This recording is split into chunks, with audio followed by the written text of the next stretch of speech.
اس کے گرجا گھر کی طرف ہو جائے۔ دھیرے دھیرے وہ اس مقصد میں کامیاب ہوتا جا رہا تھا کہ اسی درمیان مکہ کے ایک شخص نے اس میں قضا حاجت کر دی۔ ابرا اس کو افعال پر بہت غصہ آیا اور وہ بہت بڑی فوج لے کر خانہ کعبہ پر حملے کے لیے یمن سے مکہ کے لیے روانہ ہوا، لیکن اللہ تعالیٰ نے بابیل پرندے کے ذریعے ابرا اور اس کے لشکر کو ہلاک اور برباد کر دیا۔ اسی مناسبت سے اس واقعے کو واقعہ فیل، اس سال کو عام فیل اور حملہ کرنے والوں کو اصحاب فیل کہا جاتا ہے۔ رسول اکرم صلی اللہ علیہ وسلم کا نام محمد اور احمد ہے۔ محمد نام رسول اکرم صلی اللہ علیہ وسلم کے دادا عبد المطلب نے اور احمد نام رسول اکرم صلی اللہ علیہ وسلم کے والدہ حضرت آمنہ نے رکھا۔ رسول اکرم صلی اللہ علیہ وسلم کی مشہور کنیت ابو قاسم ہے، جو رسول اکرم صلی اللہ علیہ وسلم کے صاحبزادے حضرت قاسم کی طرف منسوب ہے۔ نیز آپ صلی اللہ علیہ وسلم کو ابو ابراہیم اور ابو المومنین بھی کہا جاتا ہے۔ محمد، احمد یہ دونوں عربی نام ہیں جو ہم سے مشتقق ہیں، جس کی معنی تعریف کرنے کے آتے ہیں۔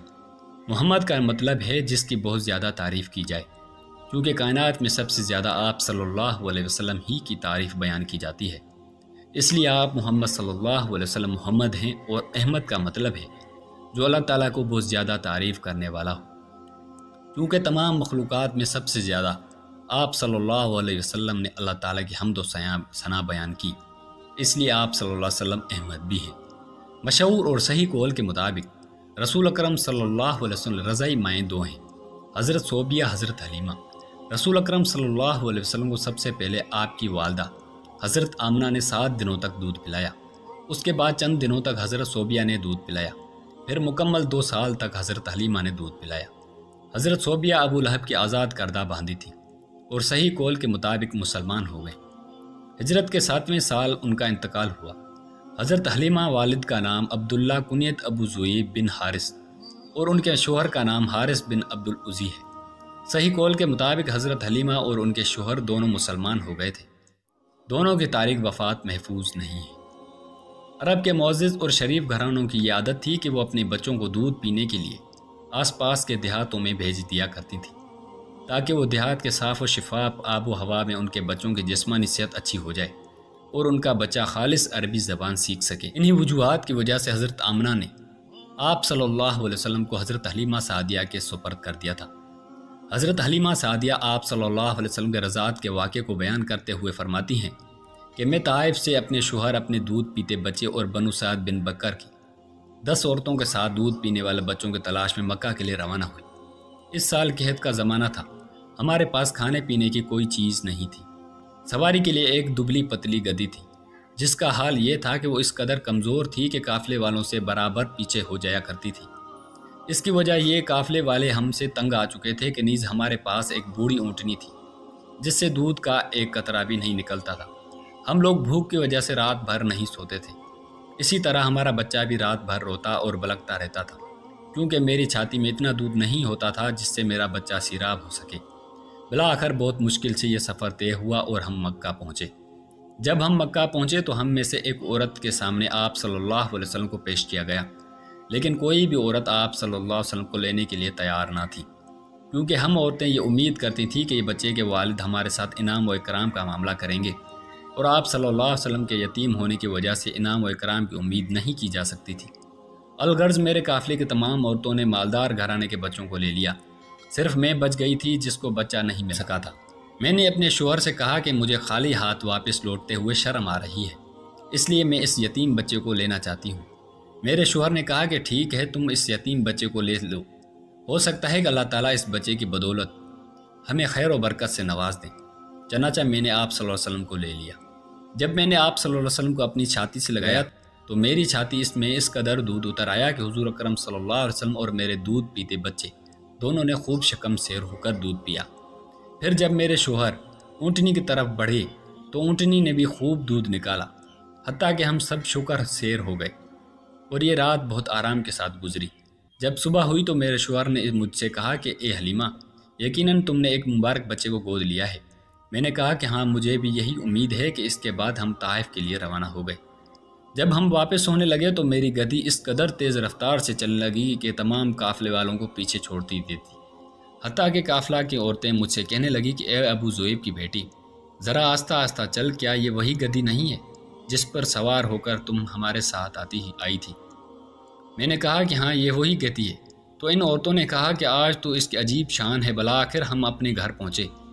اللہ کی قسم اس وقت سب سے زیادہ قحط اور زیادہ ہمارا علاقہ تھا، جس کا اندازہ اس سے لگایا جا سکتا ہے کہ قبیلے والوں کی بکریاں چراگاہ جاتی تھیں، لیکن ان میں سے کسی بھی شخص کی بکری کے تھن سے دودھ نہیں نکلتا تھا۔ اس کے برعکس آپ صلی اللہ علیہ وسلم کے طفیل میری بکری نے خوب دودھ نکالا تھا۔ میرے قبیلے والوں اپنے چرہاؤں سے کہا کرتے تھے کہ تم بھی اسی جگہ بکریاں چرایا کرو جہاں حلیمہ کی بکری چرتی ہیں، لیکن اس کے باوجود ان کی بکریوں سے دودھ نہیں نکلتا تھا۔ ہم لوگ اسی طرح آپ صلی اللہ علیہ وسلم کے طفیل برکتوں سے فیضیاب ہوتے رہے، حتیٰ کہ آپ صلی اللہ علیہ وسلم کے وہ 2 سال مکمل ہو گئے اور میں آپ صلی اللہ علیہ وسلم کو لے کر آپ کی والدہ کے پاس مکہ گئی۔ میں آپ صلی اللہ علیہ وسلم کو اپنے ساتھ سے جدا کرنا نہیں چاہتی تھی، نیز مکہ میں طاعون کی بیماری پھیلی ہوئی تھی، اس لیے میں نے ضد کر کے حضرت آمنہ سے آپ صلی اللہ علیہ وسلم کو پھر سے اپنے ساتھ لے جانے کی خواہش کا اظہار کر دیا۔ بالآخر میری ضد کی وجہ سے حضرت آمنہ تیار ہو گئیں اور ہم آپ صلی اللہ علیہ وسلم کو لے کر اپنے گھر آئے۔ کچھ دنوں کے بعد آپ صلی اللہ علیہ وسلم اپنی رضائی بھائی کے ساتھ بکریاں چرانے لگے۔ حضرت حلیمہ سعدیہ فرماتی ہیں کہ آپ صلی اللہ علیہ وسلم اپنے رضائی بھائی کے ساتھ بکریاں چرایا کرتے تھے۔ ایک دن آپ صلی اللہ علیہ وسلم کا رضائی بھائی عبداللہ بن حارث دوڑتا ہوا ہمارے پاس آیا اور بولا کہ ہمارے قریشی بھائی کے پاس سفید کپڑا پہنے ہوئے 2 آدمی آئے ہوئے ہیں، وہ بھائی کو زمین پر چٹ لٹا کر ان کے پیٹ کو چیر دیا ہے۔ میں نے ان کو اسی حال میں چھوڑ کر آیا۔ چنانچہ میں اپنے شوہر کے ساتھ دوڑتے ہوئے آپ صلی اللہ علیہ وسلم کے پاس گئی، دیکھا کہ آپ صلی اللہ علیہ وسلم کے چہرے کا رنگ ڈر اور خوف کی وجہ سے بدلا ہوا ہے۔ میں نے آپ صلی اللہ علیہ وسلم کو اپنے سینے سے لگا لیا اور میرے شوہر نے آپ صلی اللہ علیہ وسلم سے واقعے کے بارے میں سوال کیا۔ آپ صلی اللہ علیہ وسلم نے فرمایا کہ میرے پاس سفید کپڑا پہنے ہوئے 2 آدمی آئے تھے اور انہوں نے مجھے زمین پر لٹا کر میرے سینے کو چیر کر اس میں سے کچھ نکالا، مجھے معلوم نہیں کہ وہ کیا تھا۔ اس کے بعد وہ لوگ چلے گئے۔ حضرت حلیمہ فرماتی ہیں کہ ہم لوگ اس واقعے کی وجہ سے بہت پریشان ہوئے۔ میرے شوہر نے مجھ سے کہا کہ اس بچے کو واپس کر دو، کہیں اس پر شیطان کا اثر نہ ہو جائے۔ چنانچہ ہم نے آپ صلی اللہ علیہ وسلم کو حضرت آمنہ کے سپر کر دیا۔ انہوں نے کہا کہ تم اس بچے کو بہت رغبت کے ساتھ لے گئی تھی۔ حضرت حلیمہ فرماتی ہیں کہ ہم لوگ اس واقعے کی وجہ سے بہت پریشان ہوئے۔ میرے شوہر نے مجھ سے کہا کہ اس بچے کو واپس کر دو، کہیں اس پر شیطان کا اثر نہ ہو جائے۔ چنانچہ ہم نے آپ صلی اللہ علیہ وسلم کو حضرت آمنہ کے سپرد کر دیا۔ انہوں نے کہا کہ تم تو اس بچے کو بہت رغبت کے ساتھ لے گئی تھی، اب اس قدر جلد واپس کرنے کی کیا وجہ ہے؟ ان کے اصرار کرنے پر میں نے ان کو پورا واقعہ سنا دیا۔ انہوں نے کہا کہ کیا تم اس کو شیطان کا اثر سمجھتی ہو؟ یقیناً شیطان اس بچے کو نقصان نہیں پہنچا سکتا ہے۔ میرے بچے کی شان بہت نرالی ہے۔ جب یہ میرے پیٹ میں تھا تو میں دوسری حاملہ عورتوں کی طرح حمل کی کوئی تکلیف نہیں ہوتی تھی۔ میرا حمل مجھے بہت آسان لگتا تھا۔